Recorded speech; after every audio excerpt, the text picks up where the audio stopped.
बिस्मिल्लाहिर्रहमानिर्रहीम। अस्सलाम वालेकुम डियर स्टूडेंट। आज हमारे पास टॉपिक है discovery of proton, canal rays, anode rays और पॉजिटिव रेज। इन तमाम नामों से पहचाना जाता है। बाद में इनका नाम जो है प्रोटॉन रखा, लेकिन इस वक्त ये जो एक्सपेरिमेंट परफॉर्म कर रहे थे तो इस वक्त इस नामों से पहचाना जाता था, anode rays, canal raise, positive raise. इनका भी वही तरीक़ाकार है, सिर्फ़ और सिर्फ स्ट्रक्चर जो डिस्चार्ज ट्यूब का था उसमें सिर्फ परपोरेटेड कैथोड जो है इस्तेमाल हुआ। उनका हमने रीज़न बताया था कि हमारे पास न्यूक्लियस का साइज़ जो है बड़ा होता है, वो कैथोड से जो है डायरेक्टली जो है पास नहीं हो सकता था। तो इसलिए वहाँ पर विलियम क्रोक्स जब एक्सपेरिमेंट कर रहे थे तो वहाँ पर कोई रिज़ल्ट नहीं आ रहा था। लेकिन गोल्डस्टीन ने जब परपोरेटेड कैथोड लिया तो इसमें एनोड रेज जो है ये भी ऑब्ज़र्व हुए। एनोड रेज, पॉजिटिव रेज के लिए क्यों एक्सपेरिमेंट किया गया? तो साइंटिस्ट ऑलरेडी जानते थे कि मैटर ओवरऑल न्यूट्रल होता है। जैसे इसमें कैथोड रेज, नेगेटिव रेज पाए जाते हैं तो इसी तरह इसमें पॉजिटिव रेज भी मौजूद होंगे। तो नंबर 1, 1886, ये डेट याद रखें। यूजेन गोल्डस्टीन इन्होंने एनोड रेज का एक्सपेरिमेंट परफॉर्म किया था। और जिस तरह विलियम क्रोक्स ने कैथोड रेज की डिस्कवरी इलेक्ट्रॉन के लिए वो एक्सपेरिमेंट नहीं कर रहे थे, बल्कि वो सिर्फ ये प्रूव कर रहे थे कि लोअर प्रेशर पर और हाई वोल्टेज पर हमारे पास गैसियस स्टेट या एयर जो है ये गुड कंडक्टर बन सकती है। तो इसी तरह ये जो है प्रोटॉन के डिस्कवरी के लिए गोल्डस्टीन एक्सपेरिमेंट नहीं कर रहा था, बल्कि ये सिर्फ एनोड रेज, उनके अपोजिट रेज जो है कैथोड रेज के अपोजिट रेज जो है डिस्कवर कर रहे थे कि जैसे इसमें नेगेटिव रेज मौजूद है तो पॉजिटिव रेज भी हो सकते हैं। तो वही कंडीशन, वही ऑब्जर्वेशन जिस तरह वहाँ पे हम लोगों ने जिक्र किया था कि जब हमारे पास 0.1 mm ऑफ Hg ये प्रेशर जब था तो इस वक्त हमारे पास यूनिफॉर्म ग्लो मौजूद थी। तो यूनिफॉर्म ग्लो का हमने जिक्र किया था कि यूनिफॉर्म ग्लो किस वजह से, क्योंकि इस वक्त जो है इलेक्ट्रॉनिक एक्साइटेशन हो रही थी। यानी जब ये कैथोड से जो इलेक्ट्रॉन आ रहा है, अगर वो इस इलेक्ट्रॉन से जो है हिट कर जाए तो ये हायर लेवल पर आएगा, हाई एनर्जी शेल में, और जब वापस आएगा तो ये एनर्जी रिलीज़ करेगा। तो इस वक्त यूनिफॉर्म ग्लो मौजूद थी।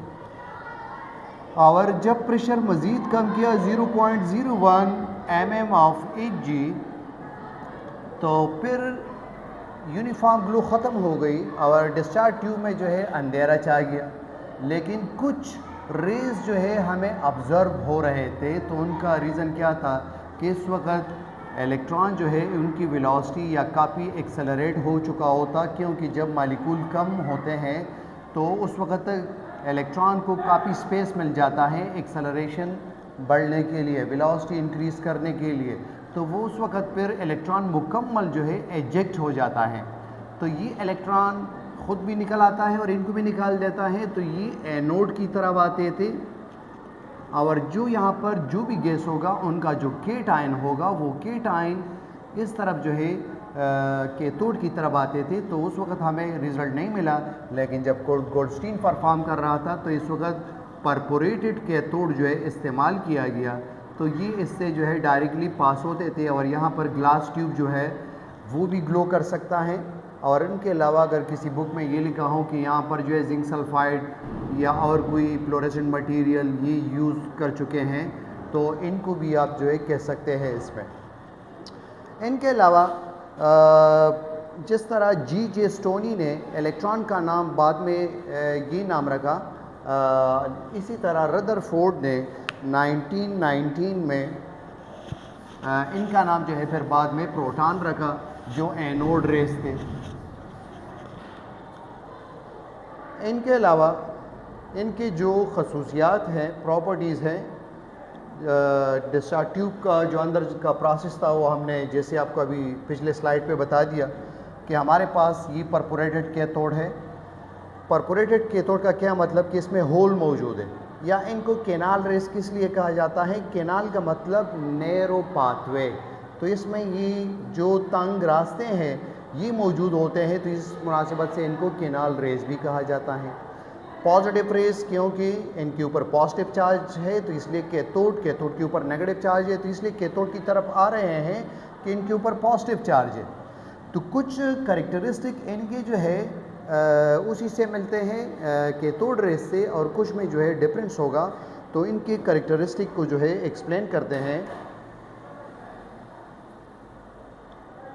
ये जिस तरह हमने ज़िक्र किया था कि कैथोड रेज में डिस्चार्ज ट्यूब का जो मेन कंपोनेंट होते हैं ग्लास ट्यूब, मेटल, तो ये इसी तरह यहाँ पर भी वही सारे 4 पार्ट्स हैं, vacuum pump, high voltage source, metal electrodes और ग्लास ट्यूब। सिर्फ डिफरेंस आएगा मेटल इलेक्ट्रोड्स कैथोड के स्ट्रक्चर में कि यहाँ पर ये सिर्फ परपोरेटेड होगा।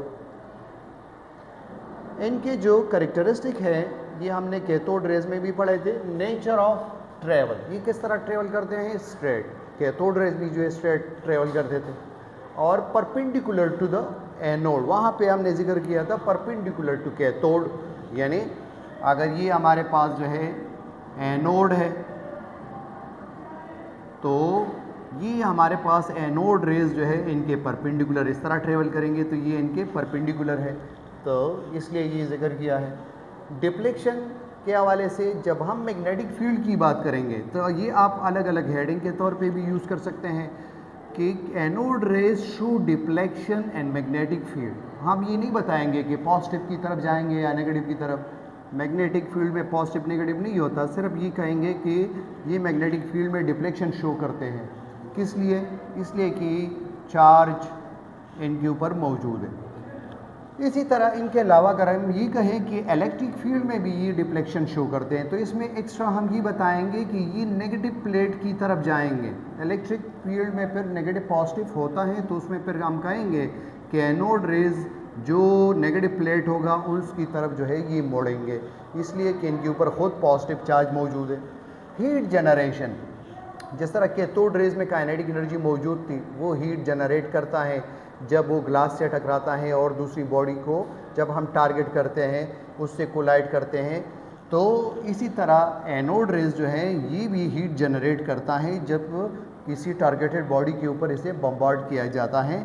तो इनका मतलब कि इसमें मोमेंटम मौजूद है, यानी इनका मास भी है और एक वेलोसिटी के साथ ये आगे जा रहा है, तो ये प्रॉपर्टी इसमें भी मौजूद है। इनके अलावा फ्लोरेसेंस, जिस तरह कैथोड रेज किसी बॉडी सब्सटेंस के साथ जो है हिट करके उसमें लाइट प्रोड्यूस करता है, लाइट वो सब्सटेंस एमिट करता है, तो इसी तरह ये एनोड रेज भी जब ग्लास के सरफेस के साथ टकराता है या उनके ऊपर जो फ्लोरेसेंट मटेरियल अगर एक्स्ट्रा लगे हो, वैसे ग्लास भी जो है फ्लोरेसेंस प्रोसेस कर सकता है।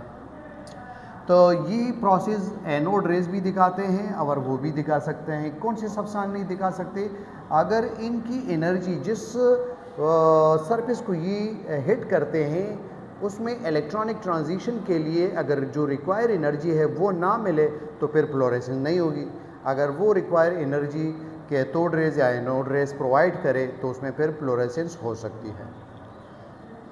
चार्ज, तो यहाँ पर इलेक्ट्रिक फील्ड में हमने जिक्र किया कि ये जो है एनोड रेज नेगेटिव प्लेट की तरफ मोड़ेंगे इलेक्ट्रिक फील्ड में, तो इसका मतलब कि इनके ऊपर खुद पॉजिटिव चार्ज मौजूद है।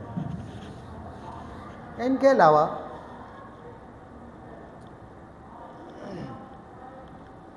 जो वहाँ पर कैथोड रेज में हमने जिक्र किया था कि कास्ट शेडो, तो ये शेडो कास्ट नहीं कर सकता, क्योंकि जैसे जैसे मास बढ़ेगा तो इसमें वेव नेचर जो है वो कम होगा, जो हम डी ब्रॉगली इक्वेशन में पढ़ेंगे। तो ये जो है लाइट नेचर न्यूक्लियस का कम होगा, न्यूक्लियस का मास ज़्यादा होता है, तो इसलिए ये शेडो कास्ट नहीं कर सकती। जिस तरह हम लोगों ने कैथोड रेज में पढ़ा था कि उनके सामने कोई ओपेक ऑब्जेक्ट रख दे तो बैक साइड पर उनका जो है शेडो बनेगा। जिस तरह प्रोजेक्टर का जो लाइट आ रहा है तो यहाँ पर जो है शेडो बन रही है, लेकिन आप अगर यहाँ पर किसी पार्टिकल की बम्बारमेंट करें तो मटेरियल नेचर जब डोमिनेंट होगा तो उसमें वेव नेचर जो वो कम हो जाएगी। इनके अलावा तो रोटेट पेन व्हील, तो ये भी मटेरियल नेचर है, तो ये पेनव्हील को ये भी रोटेट कर सकता है जिस तरह कैथोड रेज। तो इनका भी जिस तरह मोमेंटम का हमने जिक्र किया, मोमेंटम का मतलब कि इसमें मास भी मौजूद है, एक वेलोसिटी के साथ जा रहा है। तो इसलिए अगर हम सिर्फ लाइट को किसी पेनव्हील के ऊपर या पंखे की पंख के ऊपर हम लाइट डाल दे तो वो रोटेट नहीं कर सकता, उनका सिर्फ शेडो बन सकता है। तो ये मटेरियल नेचर इससे वाज़े होता है। इनके अलावा चार्ज टू मास रेशो, एक तो जो सिर्फ मास की अगर हम जिक्र करें तो एनोड रेस का मास फिक्स नहीं होगा, क्योंकि हर एक गैस का न्यूक्लियाई मुख्तलिफ है, उनका मास मुख्तलिफ है।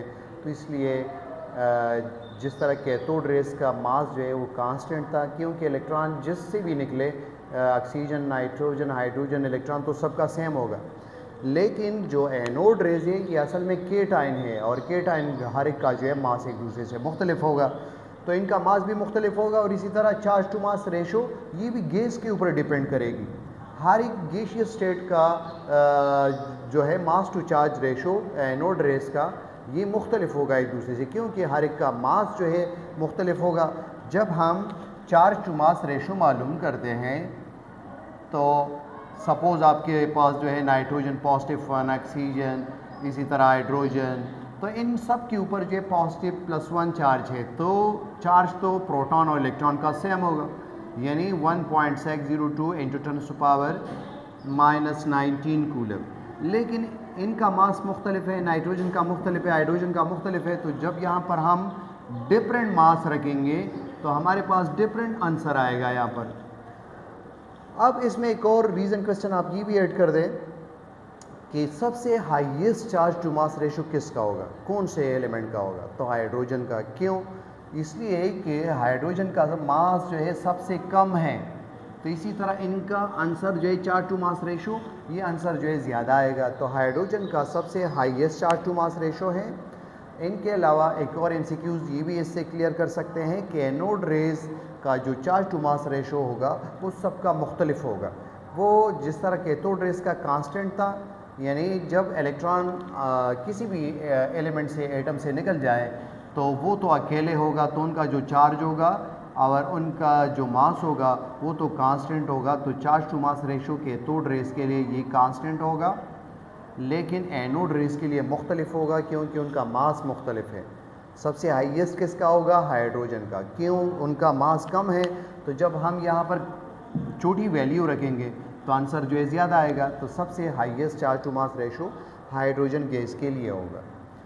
तो ये चार्ज और ये जो है एक प्रोटॉन का मास है केजी में। अगर हम हाइड्रोजन गैस ले लें तो ये हमारे पास ये जो वैल्यू है ये हाइड्रोजन के लिए 9.54 × 10⁻⁷ कूलम पर केजी ये वैल्यू है charge to mass ratio hydrogen के लिए। जब हाइड्रोजन गैस को हम लेंगे तो उनके जो एनोड रेज बनेंगे तो उनके लिए ये वैल्यू है। प्रोटॉन के ऊपर जो है पॉजिटिव चार्ज, वही इलेक्ट्रॉन का जो चार्ज है इसी तरह इनका भी यही चार्ज होगा, सिर्फ इनको पॉजिटिव कंसिडर करेंगे और उनको नेगेटिव कंसिडर करेंगे। और शॉर्ट हैंड तौर पर हम इनको जो है +1 और उनको -1 लेते हैं। जिस तरह हम लोअर क्लासेस में पढ़ते हैं कि एटम न्यूट्रल क्यों होता है, तो हम कहते थे कि इसमें नंबर ऑफ़ इलेक्ट्रॉन प्रोटॉन बराबर होते हैं, इक्वल होते हैं। तो इसी तरह अब हम ये भी कह सकते हैं कि जितने कूलम चार्ज इलेक्ट्रॉनों के ऊपर है टोटल, इसी तरह प्रोटॉनों के ऊपर भी है, इनका चार्ज जो है इक्वल है। अगर हमारे जहन में ये आता है कि इस चार्ज में, और हम जब डायरेक्टली ये कहते हैं कि इलेक्ट्रॉन के ऊपर जो है -1, प्रोटॉन के ऊपर +1, तो ये एक शॉर्ट हैंड तरीक़ाकार है कि अगर मैं ये वैल्यू बार बार इसी वैल्यू को रिपीट करूं तो इसके बजाय प्रोटॉन के लिए सैंपल में कहूँगा +1, इलेक्ट्रॉन के लिए कहूँगा -1। तो ये एक आसान तरीका है इसके लिए। और दोनों की जो है एटम में तादाद बराबर होगी तो एटम इसलिए न्यूट्रल होगा। इनके अलावा नेक्स्ट टॉपिक हमारे पास है न्यूट्रॉन के डिस्कवरी का। तो न्यूट्रॉन के डिस्कवरी किस तरह हुई? रेडियो एक्टिविटी के रिज़ल्ट में। रेडियो एक्टिविटी क्या चीज़ है? तो जब एक अनस्टेबल न्यूक्लियाई खुद डिसइंटीग्रेट हो, पार्टिकल रिलीज़ करे, साथ में एनर्जी रिलीज़ करे, तो हम कहेंगे कि नेचुरल रेडियो एक्टिविटी है। लेकिन अगर हम एक स्टेबल न्यूक्लियस को पार्टिकल से, न्यूट्रॉन से, अल्फा पार्टिकल से बम्बार्ड करें और वो अनस्टेबल हो जाए तो इसको फिर हम कहेंगे आर्टिफिशियल रेडियो एक्टिविटी। तो न्यूट्रॉन जो है रेडियो एक्टिविटी के रिज़ल्ट में डिस्कवर हुआ, और किसने डिस्कवर किया? जेम्स चैडविक ने 1932 में। इससे पहले ये experiment Bothi and Herbert beaker इन्होंने परफॉर्म किया था। बेरिलियम के ऊपर जो है अल्फा पार्टिकल की बम्बारमेंट की थी 1930 में इन्होंने किया था, फिर बाद में 1932 में जेम्स चैडविक ने किया। दोनों में क्या फ़र्क था और इनको नोबेल प्राइज़ क्यों मिला?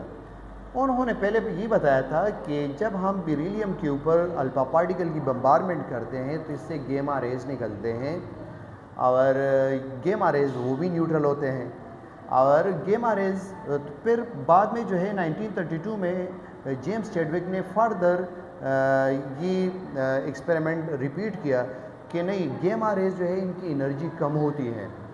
वो पैराफिन से, वैक्स से, पैराफिन वैक्स जो है क्या चीज़ है कि जब हमारे पास हाइड्रोकार्बन की तादाद C20 से लेकर C40 तक हो, सेचुरेटेड हाइड्रोकार्बन होते हैं, हम इनको पैराफिन वैक्स के नाम से पहचानते हैं। इनको क्यों लिया? इसमें प्रोटॉनों की तादाद ज़्यादा होती है, हाइड्रोजन यानी ज़्यादा होते हैं, हाइड्रोकार्बन है, तो इसलिए इनको सेलेक्ट किया एक्सपेरिमेंट के लिए।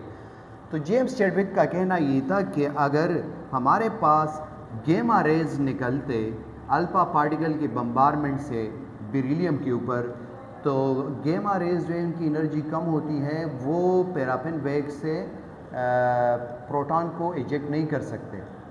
तो ये एक मेन पॉइंट था यहाँ पर कि जेम्स चैडविक ने ये क्लियर किया कि हमारे पास ये एक ऐसा पार्टिकल होगा जो न्यूट्रल होगा और इनका मास अप्रॉक्सीमेटली इक्वल होगा न्यूट्रॉन प्रोटॉन के, तो इसलिए वो जो है इनको इजेक्ट कर सकता है। अगर ये सिर्फ गेमा रेस हो तो ठीक है, गेमा रेस तो न्यूट्रल है, लेकिन उनकी एनर्जी कम होती है, वो हाइड्रोकार्बन से प्रोटॉन को इजेक्ट नहीं कर सकता। यानी अगर हम फुटबॉल को छोटे से कंकर से अगर मारना चाहें तो वो इजेक्ट नहीं हो सकता, उनकी एनर्जी काफ़ी कम होती है। तो ये अप्रॉक्सीमेटली मास का एक पार्टिकल है जो प्रोटॉनों को इजेक्ट कर सकता है।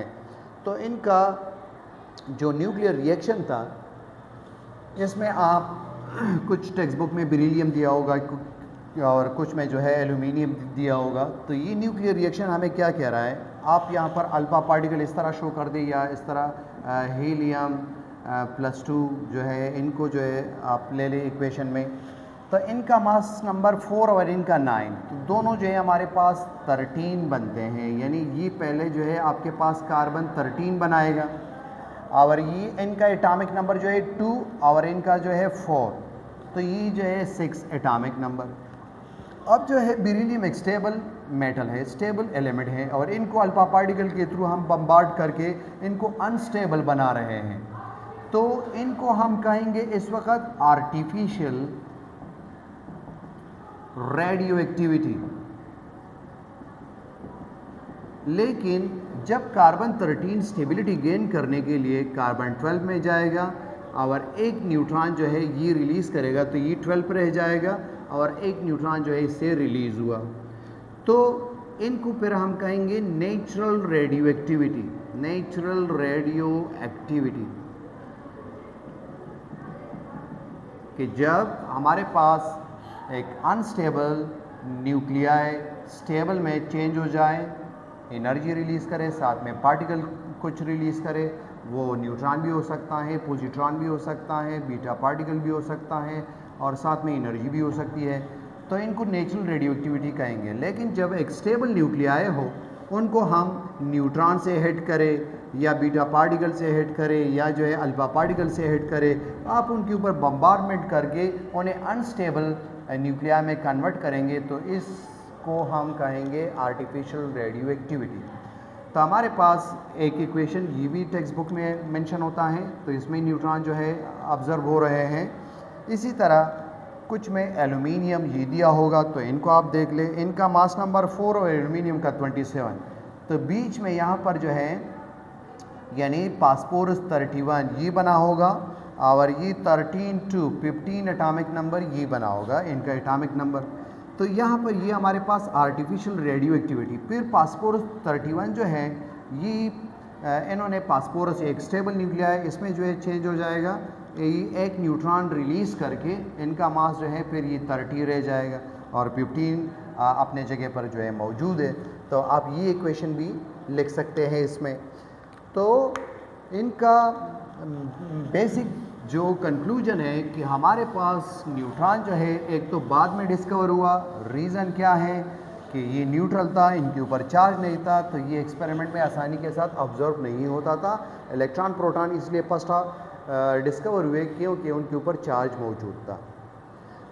और इनके अलावा इनका जो डायग्राम है आप किस तरह जो बनाएंगे, तो ये इनके लिए उन्होंने पोलोनियम मेटल लिया। पोलोनियम मेटल से जो है अल्फा पार्टिकल निकलते थे। अल्फा पार्टिकल का क्या मतलब है कि यानी हीलियम +2 आयन जो है यहाँ से निकलते थे। ये आसानी के लिए ये भी कह सकते हैं कि 2 प्रोटॉन और 2 न्यूट्रॉन, इनकी जो न्यूक्लियाई है ये आगे जा रहा है कंबाइनली। तो ये बेरिलियम मेटल को हिट करके वो पहले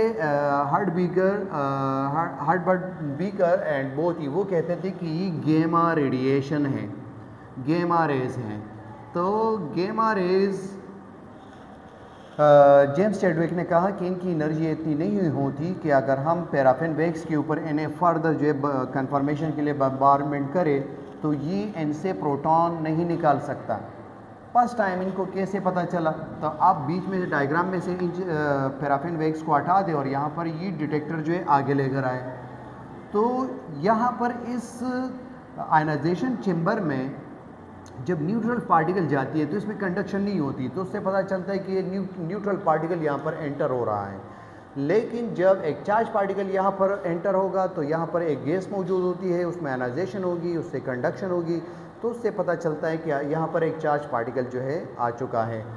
तो नंबर 1 यहाँ से अल्फा पार्टिकल बेरिलियम मेटल के ऊपर पड़ते हैं और इससे जो है न्यूट्रॉन निकलते हैं। किसके मुताबिक? जेम्स चैडविक के मुताबिक जो है यहाँ से न्यूट्रॉन निकलते हैं और न्यूट्रॉन जो है इनका मास प्रोटॉन के बराबर है, तो वो प्रोटॉनों को यहाँ से रिमूव कर सकते हैं, इजेक्ट कर सकते हैं। तो ये फर्दर कन्फर्मेशन के लिए ये पैराफिन वैक्स जो है रखा है। बास टेक्स्ट बुक्स में ये मेंशन नहीं होता, या बाद में जो है 2 डायग्राम बने होते हैं, एक में पैराफिन वैक्स नहीं होता, डायरेक्टली मेंशन कर देते हैं कि बेरिलियम से जो है न्यूट्रल पार्टिकल निकलते हैं। फिर दोबारा एक और डायग्राम बना होगा कि जिसमें पैराफिन वैक्स इनको भी मेंशन किया होगा। इसका मतलब ये कि न्यूट्रॉन प्रोटॉन के मास के तकरीबन बराबर है, वो यहाँ से प्रोटॉन को इजेक्ट कर सकता है। लास्ट में हमने क्या जिक्र किया कि यहाँ पर जो डिटेक्टर मौजूद है उसको पता चल जाता है कि यहाँ पर जो पार्टिकल एंटर हो चुका है वो न्यूट्रल है या उनके ऊपर चार्ज मौजूद है। हमें किस तरह पता चलेगा? वहाँ पर जो कंडक्शन से जो है इसके अंदर गैस मौजूद होती है, चार्ज पार्टिकल की वजह से उसमें आयनाइजेशन होगी, तो वो मुख्तलिफ इलेक्ट्रोड की तरफ, अपोजिट इलेक्ट्रोड की तरफ जाएंगे, तो उससे जो है पता चल जाता है। तो उनकी एक्सप्लेनेशन की ज़रूरत नहीं है, लेकिन जहन में अगर क्वेश्चन आता है तो यहाँ पर डिटेक्टर में ये प्रोसेस जो है होता है। न्यूट्रॉन की जो है इनकी क्या करैक्टरिस्टिक होगी? तो ये सबसे high penetrating power, electron proton के निस्बत जो है इनकी पेनिट्रेशन पावर जो है ये ज़्यादा है, यानी ज़्यादा मोटाई वाले सब्सटेंस से ये जो है पास हो सकता है। क्यों? इसलिए कि ये न्यूट्रल है, इनके ऊपर उस सब्सटेंस की न्यूक्लियाई का जो है कोई फोर्स वगैरह नहीं लगेगा कि उनको जो है रोक दे। इनके अलावा they have no charge, are not deflected. अगर इनको हम इलेक्ट्रिक मैग्नेटिक फील्ड से गुजार दें तो ये किसी भी साइड पर डिफ्लेक्ट नहीं होगा। इसमें ये सलाहियत होगी कि अगर हम पैराफिन वैक्स के ऊपर, वाटर के ऊपर या पेपर के ऊपर इनकी बम्बारमेंट करें तो उससे ये प्रोटॉन को इजेक्ट कर सकता है।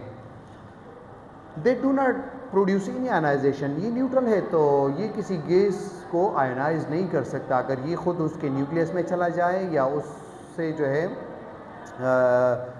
दूसरा कोई पार्टिकल निकाल दे तो तब तो हो सकता है, लेकिन अगर ये ख़ुद वहाँ पर चला जाए तो इसमें कोई आयनाइजेशन नहीं होगी। लेकिन इलेक्ट्रॉन अगर किसी और सब्सटेंस को रिड्यूस कर दे तो एनाइन बनेगा, उसके इलेक्ट्रॉनों को हिट कर दे तो पॉजिटिव आयन जो है बनेगा। लेकिन न्यूट्रॉन जो है इससे कोई आयनाइजेशन नहीं होगी। द मास ऑफ न्यूट्रॉन, इनका जो है प्रोटॉनों से थोड़ा सा मास जो है ज़्यादा है। यहाँ पर अगर आप 26 रखेंगे 1.6726 इंटू 10⁻⁻27 kg, तो ये जो है प्रोटॉन का मास है। यहाँ 26 और यहाँ पर 49, ये जो है न्यूट्रॉन का मास है। तो सिर्फ इतना सा फ़र्क है, आप एक दूसरे के पॉइंट ऑफ व्यू से इनको जो है याद रख सकते हैं।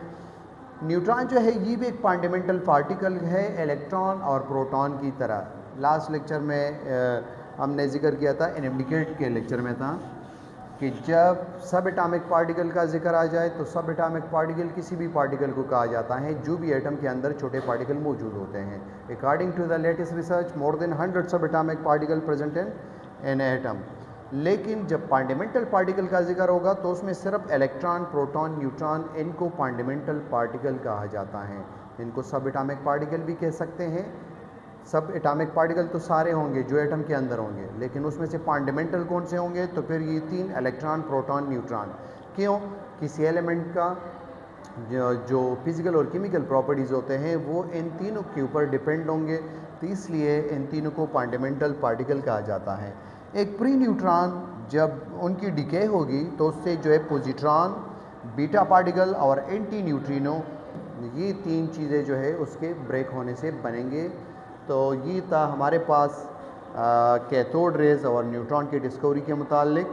नेक्स्ट टॉपिक फिर नील बोहर इनको जो है एक्सप्लेन करेंगे। ये फर्स्ट ईयर के रेगुलर क्लासेस के लेक्चर हैं, तो आप लोग इनको रेगुलरली जो है देखा करें, और कोई पॉइंट समझ में ना आए तो उनको कमेंट सेक्शन में जो है आप पूछ सकते हैं। आज तक इतना ही, शुक्रिया।